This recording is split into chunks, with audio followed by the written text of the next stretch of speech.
very warm welcome to you. Thank you for joining us on Trending Topics with Aisha. I am Aisha Shetima, and I have with me Chidi Iluameke and Cecilia Meme in the studio today. Thank you for joining me. Thank you. It's a pleasure having you on today's episode because we have very interesting topics I would love us to talk about.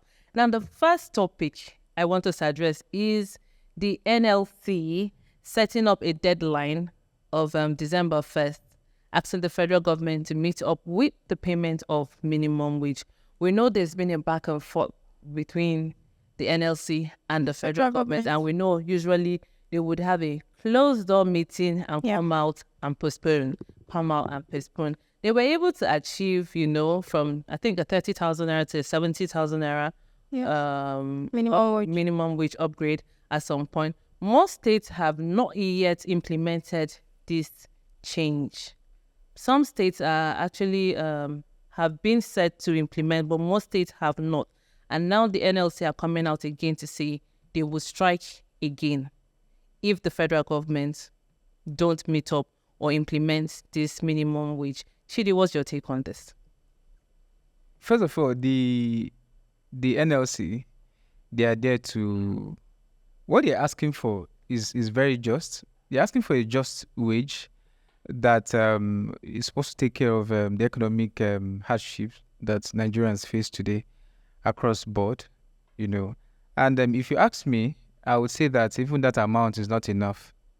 Because the NLC president has also mentioned that as part of the demands that they are asking for the government to implement this time around, they're asking that the state governments, that the governors across board, I think right now we are seeing that about 20 states have implemented the new minimum wage act, of course, of 2024, which is 70,000. And we have about 37 states that have not 6, I think 37. You talk about 17 states that are still outstanding. But today, you know that the amount we are talking about is still not enough to take care of the needs of the people. In fact, recall that in June 2023, last year, the NLC went to issue a statement that there will be a notice for strike, and the federal government went to the industrial court, in a way to halt strike action. I mean, strike action is something that is legal, just to call the government attention, and they had that strike action called off. The reason for that calling of those strike actions includes that minimum wage should be 70,000 naira. They agreed that it has to be 70,000 naira. And the NLC also came out to tell us that if we have to agree on 70,000 naira, the president, Bola Ahmed Tinubu, had also mentioned that the presidency, that at 70,000 naira, they will not adjust the fuel price, because what NLC initially asked for was 250,000 naira minimum wage. And because they were looking at the reality on ground. Which I also believe is very fair. Yes.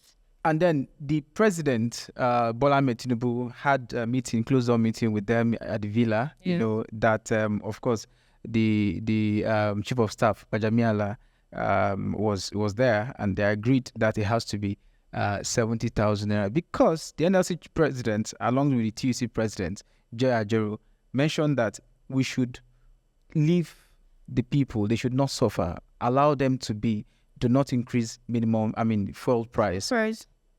So, let me interject here. Right. Because in addition to this minimum wage deadline, or setting a deadline if this minimum wage, so they have also stated that the increase of fuel price has also drastically affected most people and their income. So you're not here increasing these wages, and then you're increasing the fuel prices when it's already very hard for the citizens to survive. You keep increasing daily, like every week we hear there's a new fuel price, and they say most fuel stations are hiking up these prices, very far from the natural price.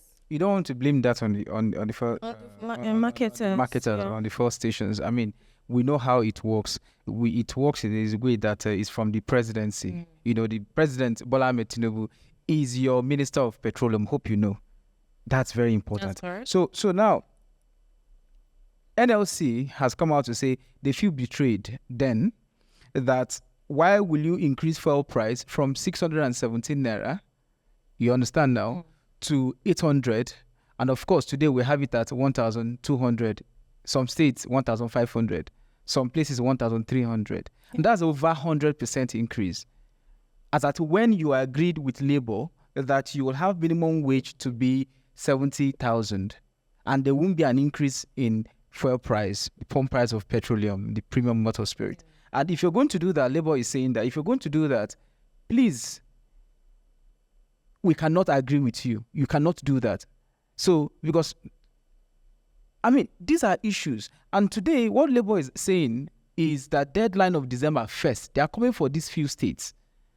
And what are one of those things they are saying? That Labour mentioned some of their demands, which includes that they should ensure that the federal government should ensure, among others, not just that the states should pay their minimum wage, but that the federal government should improve and establish concrete steps towards having CNG, compressed natural gas infrastructure in the country. We don't have the infrastructure currently in this country. Exactly, we don't have it. For instance, you have your vehicle. You're supposed to move from point A to point B. You're traveling to Lagos from Abuja, and you get somewhere, and maybe you need to refuel your gas. Yeah. Where is the station that will sell those CNGs to you? How many of them are there? And then they're also saying that they should revisit the Port Harcourt, Owerri, and Kaduna refineries.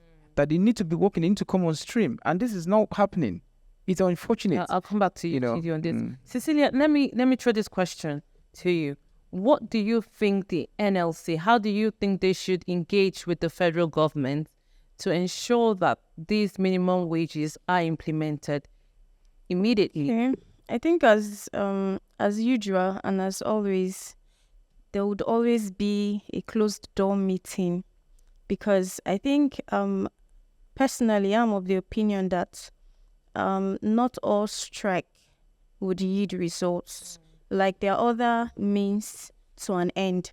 They can actually go through the means of negotiation, renegotiation, going back to the drawing board, ensuring that their terms, their demands are well spelled out, and then they start renegotiating. Because as at when NLC agreed for these minimum wage that some states are even still unable to implement, I think then the fuel price was not 1,050 naira or thereabout as the official price. It was way less than this. Yeah. And yes, as at that time. And NLC accepted the terms federal government proposed as a result of the current realities as at that time. So I think in order to cushion what's on ground right now, which is actually a welcome development, because for me, I think it is long overdue. From that time till now, prices of things in the market are no longer funny. Transportation is prices of everything is on a high. It's inflated, and most of these workers, they are struggling to survive. For me, 70,000 naira as a minimum wage right now is not in tandem with the current reality we are facing. So I think they should go back to the drawing board. Yes, it is okay to say, because they are saying one of the reasons that you are going on strike on December. They are giving them a time frame from now to December 1st, so that those states, imagine from that time to now, some states have not implemented it. I don't even know if NYSC corpers that are under federal government have also they've not been. So you can imagine how those people are coping up until now. So what I think NLC has to do, because I know that's going to come in maybe a few days from now, you see the headline that, they are going back to have a closed door meeting. I think they have to do a renegotiation in face of the reality that we are seeing right now. And I think it is better to renegotiate and hear what the government has to say about all of these things happening right now than just proceeding on strike, because sometimes these strikes do not yield results. All it does is just to hurt a lot of things going on in the country, and then you see the process will just keep stalling, and everybody is just on a standstill. So it is better they go back to the table, state what they want. If they even want it, they want an increase, they should state it at this point. Because I think our government, they also like that threat. Once NLC comes and say we are going on strike, they don't want the strike. So they will always ensure that there's a middle ground between both unions. I think it's actually quite ridiculous that we have the politicians, the leaders, those in power. Isn't it quite ridiculous to hear that they earn millions? It is actually. And then they are dragging, negotiating a 250,000 naira Sad reality. minimum wage. Yeah, it is. For their citizens. I mean, it's ridiculous and it's sad, because how can you earn up to possibly, well, not to be quoted, but you earn millions in naira, and then you still come out. Let's not forget, they also have these benefits that they actually also allowances, the benefits. So I don't think they would have an issue getting fuel. I don't think they'll have an issue. They have benefits that. Yeah, I think that's where the role of the unions come into play, because NLC, their role is to represent the labor. There's TUC as well. They should be the ones holding government to ransom, to account, and say, this is what we feel or we know the people want. They shouldn't always concede or recede.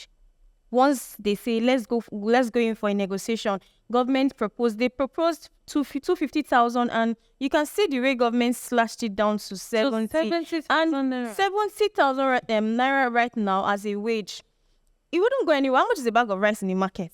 How much is transportation? It wouldn't. It was worse than that. They should hold government to account and say, this is what we want. And until we get what we want, sometimes that's where strike might also help to give us like a positive outcome. Because when they go on strike and government sees that, nothing is working, they also have a rethink and say, let's listen to them and implement some of these things. That's what I think. Yeah, I think we don't have a country.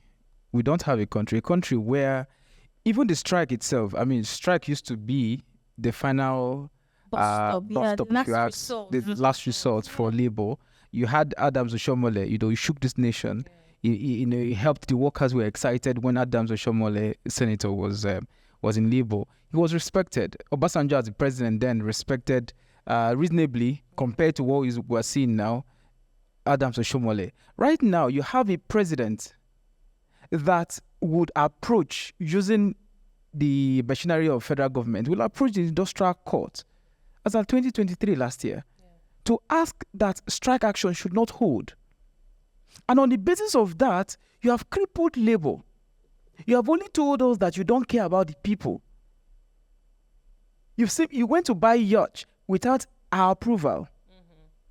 We saw what happened with the budget. I mean, we had budget padding and things like that. Yes. First lady, cars, and so many things.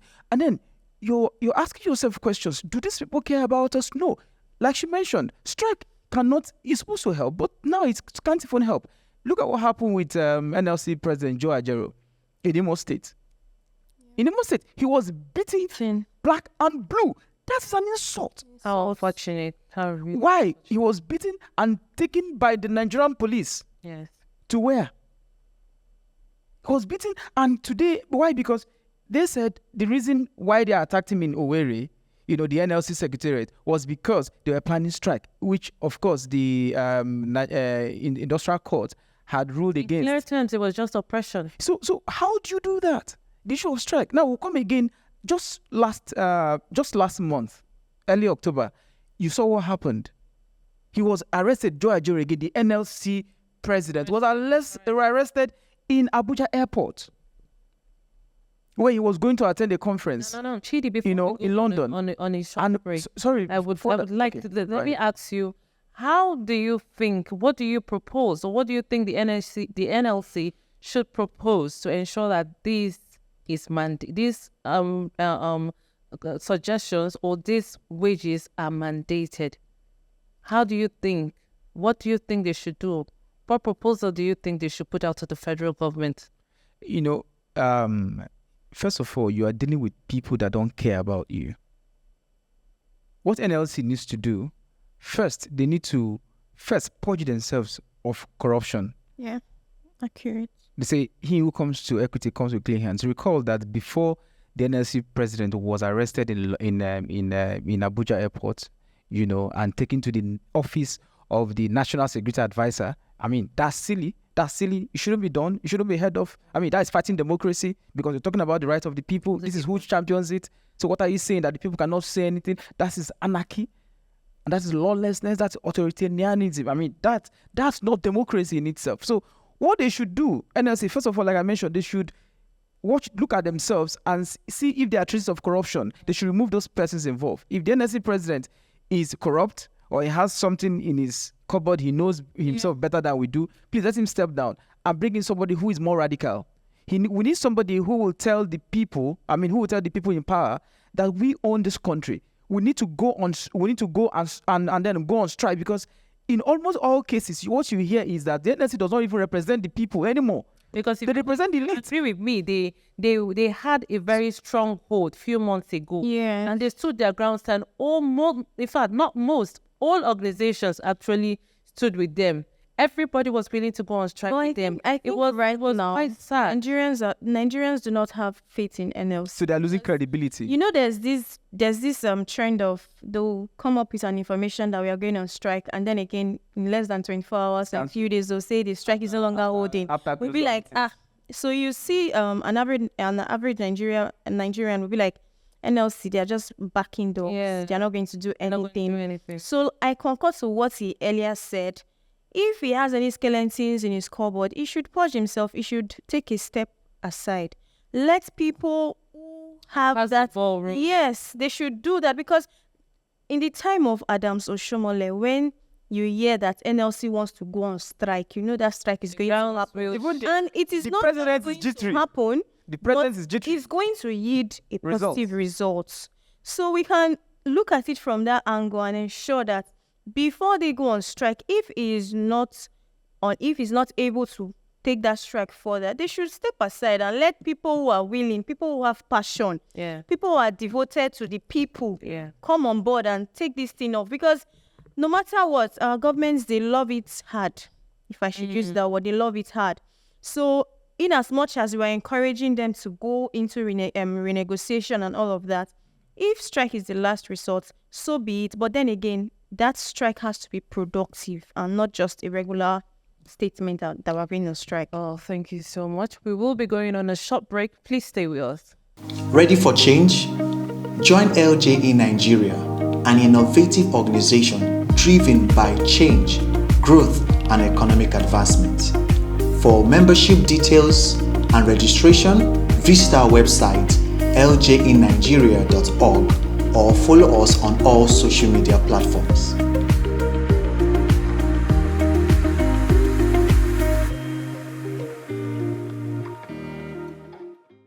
Welcome back, and thank you for staying with us on Trending Topics with Aisha.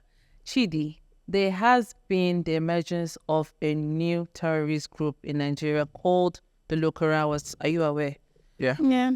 And then this has struck fear in the hearts of most Nigerians, because we know the way Boko Haram started and where it got us to in this country and how it affected the lives of the citizens. Now, this new terrorist group that is emerging, and the worry, or my question is, how can the military quickly curb this before it spreads and then destroys the same way it destroyed a lot of people, or so we don't go back and face this again? So what do you think the military should do in curbing this immediately? I think the military they have a very bad record. They have a very poor reputation. What do you mean they have a very poor reputation? Yeah, they have a very poor reputation among the northern population. There have been cases where they have, they've been seen as siding terrorist attacks. You look at Plateau State, and look at Northeast, now is Northwest, and the people, local community members, they have come out to speak against the military tactics, and they've come out to speak against even the military themselves, that even they don't even trust the military. and that is a reputation issue. And I'll tell you something. Recently, the Northern Elders Forum, that was like yesterday, came out and said that the military, the defense headquarters, they are shifting blames from themselves to the community members, because the defense information unit came out and said, look, that these Lukarawas that you're talking about, that they lived among the people, and they were part of the people at some point, even though they had come from Mali and Niger, and but so the Arewa Youth Consultative Forum themselves too have also come out to blame the military, that why will you be there and see things like this happening, and you're not able to nip it in the bud, and that's why you're the military, and that's why you're there. That's why you're there to protect us. They're not doing enough. Although the Director General of Media Information, Edward Buba, has also come out, Major General Edward Buba has also come out to state that there was a problem between Niger and Nigeria, a security problem, a security breach at the border. Now, this also escalated in allowing these people quickly come into the country. Now, my question is, why did it take so long for them to allow this breach? That's why I said, okay. I beg to differ with what he earlier mentioned, that the military, the reason why I said so is this. There's news out there that when this... What do you mean when he said at the beginning, he said they have a bad record? Yes, okay. Because there's news there, there's information out there that states that when these people first came into that community, the people of that community actually welcomed them because they didn't know their intent. Nigerians are very welcoming people.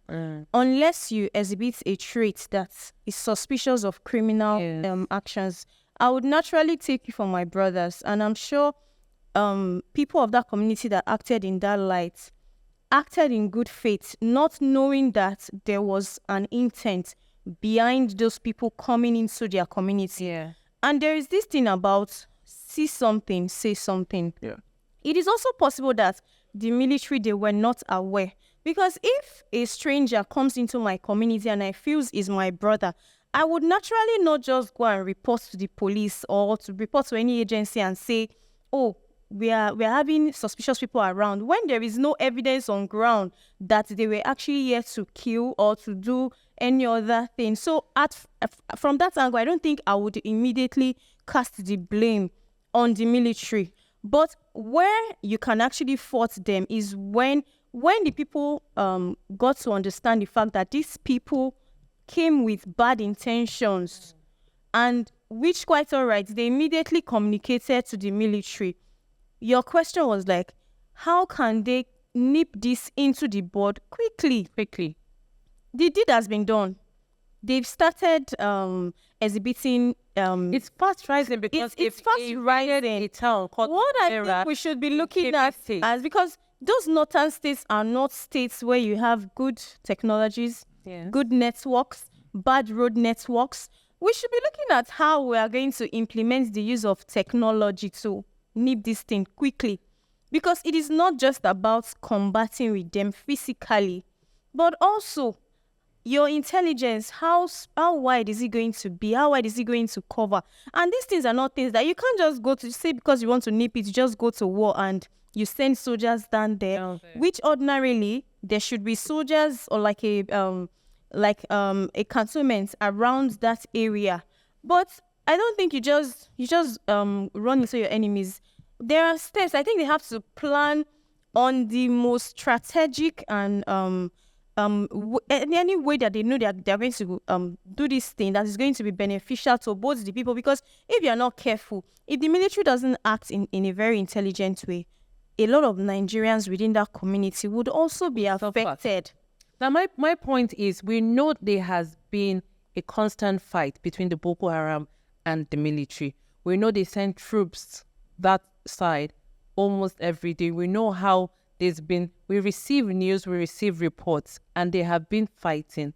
Now, at what point, because that is the northwestern region of Nigeria, now, at what point did they become so relaxed that these people were able to come into the country, knowing fully well that they are actually surrounded. The military, they've surrounded that area. They've been there, they've been fighting, they've been protecting us. So at what point did they become so relaxed that these people were able to come into the country and even stay and start building up a network? There's a viral video we've seen where they were even talking about recruitment, advising some youths to join them, even promising them about ₦1 million or so. Yeah, this brings me to the question: our borders, are they well protected? Because those people, they did not come from heaven. They did not fly. They came through borders. And that's Nigeria border. How is our security check at those points? Because if truly, like I heard, the distance between the communities and the border is quite a very long one. I think security agencies, they have that role and task to ensure that our borders are well protected. And if they fail to carry out that duty diligently, of course, people will come in and penetrate and do whatever they want to do. So I want to come in. You mentioned something and about when I mentioned that the military, about the people have been doing a poor trust, job. They are doing a poor job and everything. And I still maintain what I said. This is drawing inspiration from what the Northern, the Arewa Youth Consultative Forum made mention of, that the military themselves are shifting blames. The Northern Elders Forum has also mentioned that they are shifting blames, where the community, like you mentioned, the military are supposed to nip this in the bud, but where the community feels they don't trust the military anymore. You heard, what's the name, General, what's his name again, who mentioned an army, ex-army general who mentioned about the issue of that the military are colluding with terrorists to attack communities. There are news out there, and communities are aware that in some part of the north, in north central, and some, Plateau State and some other states where these things are happening, that there are cases where military collude with terrorists to attack the community. So where there are cases like that, and you find Nigerians are welcoming, yes, and you find these people around you, you're careful. And then something else, I mentioned that in this studio, and I also mentioned it again, that the major cause of terrorism, of insecurity in this country are politicians. And are politicians, because the reason is because, the reason is because if there are jobs, the Lukarawas, or even their name sounds very, very annoying. The Lukarawas, as ugly as their name sounds, as ugly as it is, will not even have the guts to pay ₦1 million to recruit people. You ask yourself questions like, okay, fine, how do they get these monies? So how do you come to the conclusion that the politicians are involved?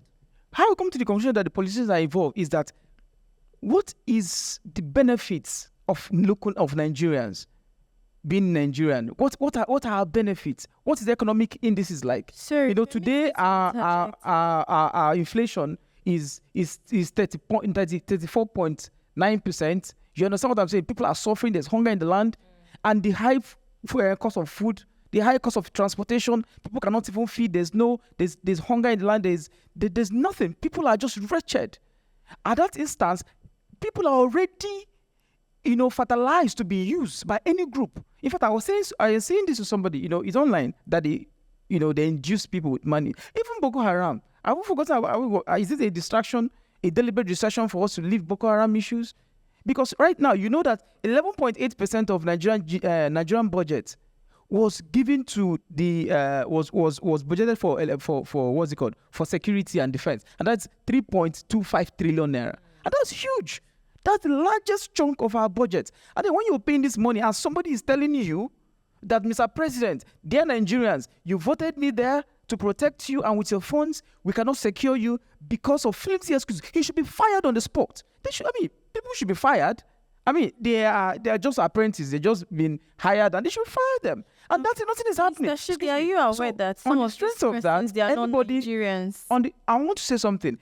That is why it's important. That's why we have borders. It doesn't matter. That's why we have security. That's why we have intelligence. How were they able to come in? That is why it doesn't even matter. It's even annoying. It's even irritating to the ears to hear that they are not Nigerians. It is difficult. But then you collect our monies when we pay you in trillions of naira for security votes. Then you should resign. Come and resign and say you're not competent enough to secure our borders. Come and resign and say you're not competent enough to be chief of army staff. Come and resign and say you're not competent enough to be chief of defense staff. Come and resign and say you're not competent enough to secure our borders. The so that will help us. Chief of army staff, I think Olufemi Oluyede, pardon me if I didn't get that correctly, has actually traveled down to the northeast and has actually visited about 8 divisions of this military. When did he travel? Just recently. Because of what? Immediately this. Lukarawas. That's the problem. You see, that's exactly the problem. The problem we have in this country is because we're not serious. We have a situation whereby we do what is called reactive approach to security. It's unserious. It's unserious because he would have need this in the board.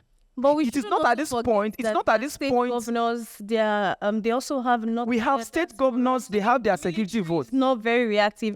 What did the state governors in those areas do immediately to nip it in the bud? The state governors are not exonerated here. They are not exonerated. They have their share of the blame. But remember that military security defense is a function of the central federal government. The state governors have their own powers, but their powers are very limited. Hope you understand. You know this. We're talking about transnational terrorism issues here. We're talking about terrorism that is in a broader scale. We should be concerned. And today we are asking international investors to come invest in Nigeria. How do we want investors to come in when we have issues like these, very local issues? Look at Israel. Look at what they are facing. Look at Gaza. I mean, people are not living normal life because there's terrorism everywhere. You know, they need to be, you look at this, and countries that are serious secure their borders. They secure their borders. You don't look at what's happening with the US. Look at what's happening with the US. So if you cannot serve, and then we got to this point because we have irresponsible governance. I mean, irresponsible administrations. Our agencies are also not. It's not about agencies, basically, my dear. It's not about agencies, basically. It's about the leadership. Who is at the helms of affairs? Who's at the helms of affairs? If the head is are also to be blamed, because even though we have a government at we the have helms somebody of affair, there is an agency in charge of. But then there's somebody that put them there. Somebody who will elect Bola Ahmed Tinubu to do supposedly a good job. I want to get a poor job. Who should we blame? Who should do everything at the same time? That is why it not be everywhere. Look, that is why people have the actor. To checkmate those things. Yeah, the secretary of the federation, in the AGF, no, not AGF. I was him, Ali Dume. That's he came out and said something. He said that we should not expect Tinubu to quick fix Nigeria. That is not like a coffee mix, and I found out that because the issue with Nigeria is an issue that needed quick fix. If it never needed quick fix, there was no need for you to go there because you saw the problems. Even under the previous administration also mentioned that Nigerians don't have money. I mean, we're bankrupted. I mean, we have serious issues. So we were like we're like a patient that is under coma, and you need an expert. So Tinubu advertised for the job that he can do this job, and so on the strength of that, we gave him the vote, even though we're coming, So that's why. So the political class, the political class needs to provide the basic necessities of life, make life bearable for the common man. Provide jobs, provide employment. But these are not Nigerians. It's not about Nigerians. We're talking about those. We're talking about those. We're talking about whether you call them non-Nigerians or Nigerians, it doesn't matter. What matters is that these people, they are coming into your space to use your people to perpetrate this violence, because they are not entirely non-Nigerians in these actions. Mm. They've recruited Nigerians too. So the first point of call is if you fix your house, have your house fixed in order, Nigerians will be the first. I mean, a man who is employed, who has serious things to do, who have financial obligations and is meeting up with them, he goes to work in the morning, comes back at night, A lady who goes out work in the morning, comes back at night, will not have any time to want to engage in terrorism generally all over the world. Go and look at terrorism all over the world. You find out that the countries that engage in terrorism are countries that their labor force is not well paid. Countries that have serious economic issues. Look at Pakistan. You look at those countries. You look at countries like United States, for instance. You look at Canada. How many of them engage in terrorism? How many of them, even those that you think they're even terrorist prone? I'll come back to you. Because we're running out of time. It's an economic issue, basically. I would like to ask this question again. You were talking about strategic measures that they should put in place. The military should put in place to immediately nip these people. What do you think is the best approach? Technology. Nigeria as a country, I think we are far behind in terms of technological improvements, because in cases like this where you have your military force acting like they don't know what to do, is actually a sad one. But in some other countries, I think there have been some instances in the past where we hear that they flew military jet or something across some states just to be able to monitor some things. These are the times where we actually need those equipments, because Nigeria has grown past that stage where we'll still be lacking in all of that. If there are 5 communities in a state being attacked by intruders, people that are not Nigerians, so to say, deploy your equipment.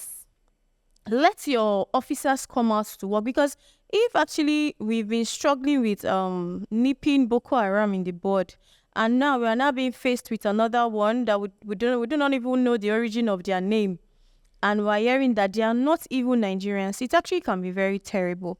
So if they deploy technological means, ensure that there is great network around that area so that intelligence can be well communicated. If you need to fly your jet, your drone, because I feel there is nothing that doesn't have a solution. If truly our officers, they are saying they want to do it, it is possible. Thank you so much. We have run out of time. Chidi, Cecilia, thank you so much. Chidi, we will come back to this topic.